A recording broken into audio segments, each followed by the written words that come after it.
12장. 이러므로 우리에게 구름같이 둘러싼 허다한 증인들이 있으니 모든 무거운 것과 얽매이기 쉬운 죄를 벗어버리고 인내로서 우리 앞에 당한 경주를 경주하며 믿음의 주요 또 온전케 하시는 이인 예수를 바라보자. 저는 그 앞에 있는 즐거움을 위하여 십자가를 참으사 부끄러움을 개의치 아니하시더니 하나님 보좌 우편에 앉으셨느니라. 너희가 피곤하여 낙심치 않기 위하여 죄인들의 이같이 자기에게 거역한 일을 참으신 자를 생각하라. 너희가 죄와 싸우되 아직 피 흘리기까지는 대항치 아니하고 또 아들들에게 권하는 것 같이 너희에게 권면하신 말씀을 잊었도다. 일렀을 때 내 아들아 주의 징계하심을 경히 여기지 말며 그에게 꾸지람을 받을 때에 낙심하지 말라. 주께서 그 사랑하시는 자를 징계하시고 그의 받으시는 아들마다 채찍질하심이니라 하였으니 너희가 참음은 징계를 받기 위함이라. 하나님이 아들과 같이 너희를 대우하시나니 어찌 아비가 징계하지 않는 아들이 있으리요. 징계는 다 받는 것이거늘 너희에게 없으면 사생자요 참 아들이 아니니라. 또 우리 육체의 아버지가 우리를 징계하여도 공경하였거든 하물며 모든 영의 아버지께 더욱 복종하여 살려 하지 않겠느냐. 저희는 잠시 자기의 뜻대로 우리를 징계하였거니와 오직 하나님은 우리의 유익을 위하여 그의 거룩하심에 참여케 하시느니라. 무릇 징계가 당시에는 즐거워 보이지 않고 슬퍼 보이나 후에 그로 말미암아 연달한 자에게는 의의 평강한 열매를 맺나니 그러므로 피곤한 손과 연약한 무릎을 일으켜 세우고 너희 발을 위하여 곧은 길을 만들어 저는 다리로 하여금 어그러지지 않고 고침을 받게 하라. 모든 사람으로 더불어 화평함과 거룩함을 좇으라. 이것이 없이는 아무도 주를 보지 못하리라. 너희는 돌아보아 하나님 은혜에 이르지 못하는 자가 있는가 두려워하고 또 쓴 뿌리가 나서 괴롭게 하고 많은 사람이 이로 말미암아 더러움을 입을까 두려워하고 음행하는 자와 혹 한 그릇 식물을 위하여 장자의 명분을 판 에서와 같이 망령된 자가 있을까 두려워하라. 너희 아는 바와 같이 저가 그 후에 축복을 기업으로 받으려고 눈물을 흘리며 구하되 버림바가 되어 회개할 기회를 얻지 못하였느니라.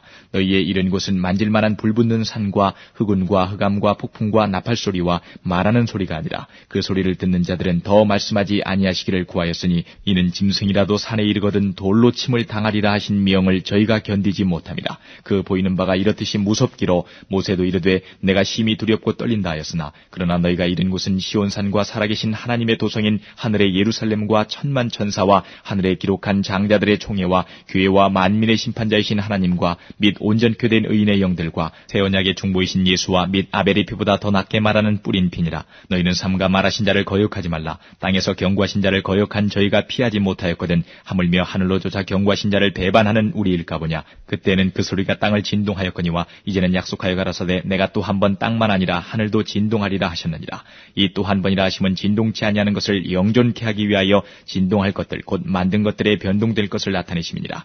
그러므로 우리가 진동치 못할 나라를 받았은즉 은혜를 받자. 이로 말미암아 경건함과 두려움으로 하나님을 기쁘시게 섬길지니 우리 하나님은 소멸하는 불이심이니라.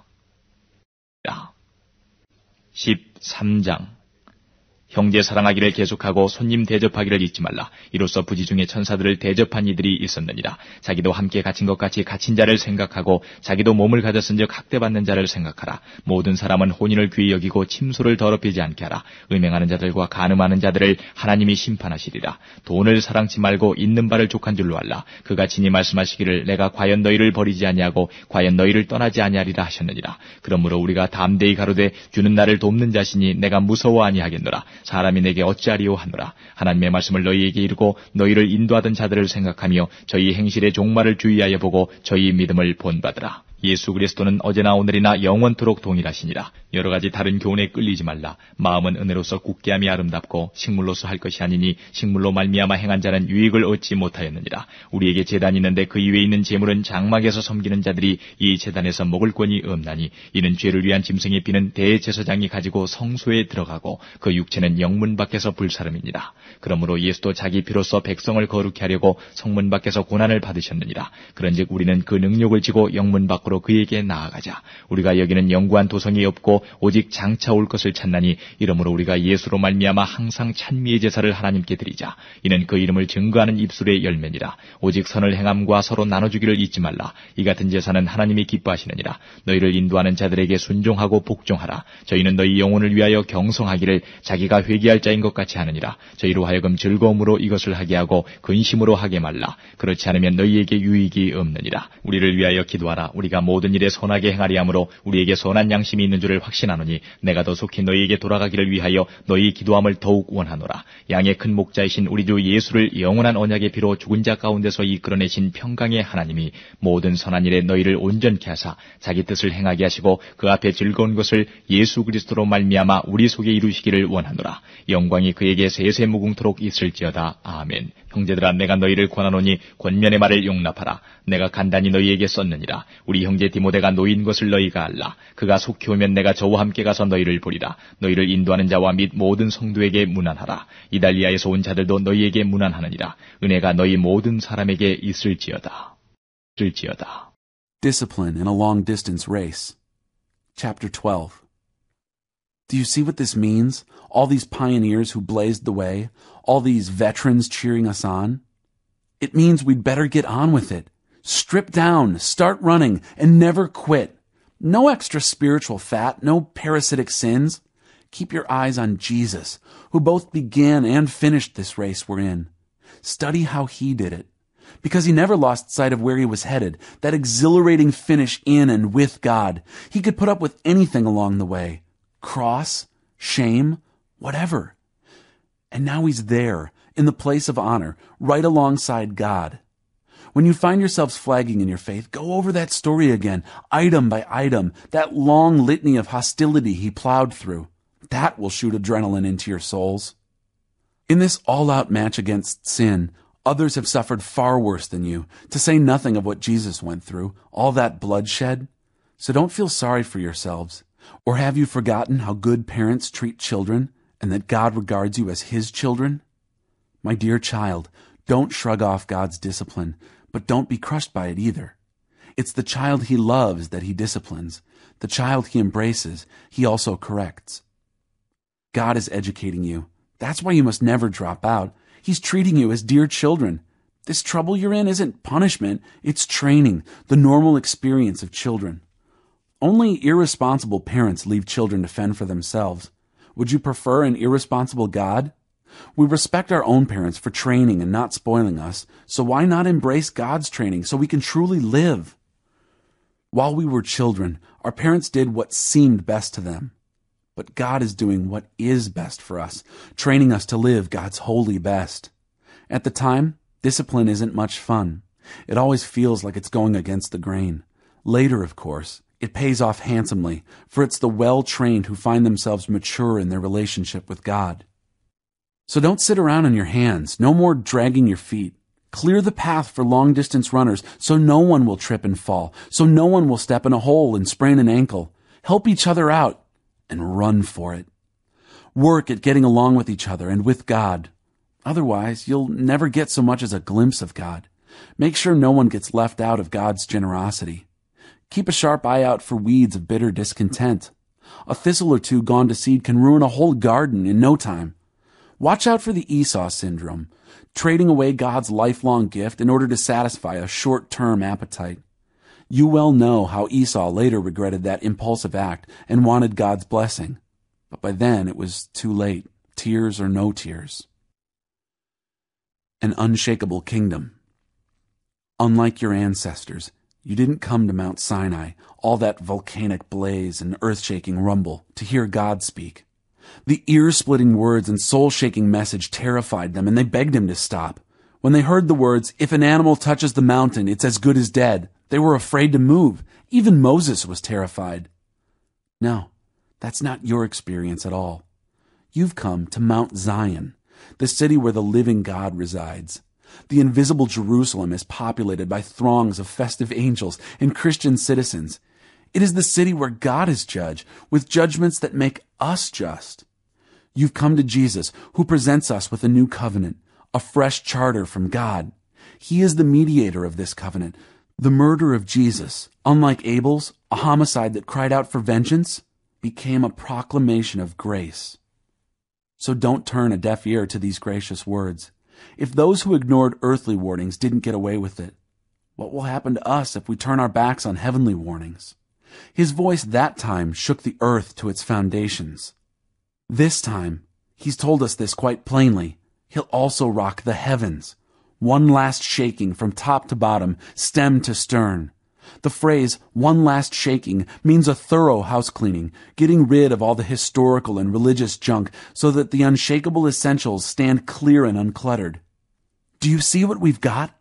An unshakable kingdom. And do you see how thankful we must be?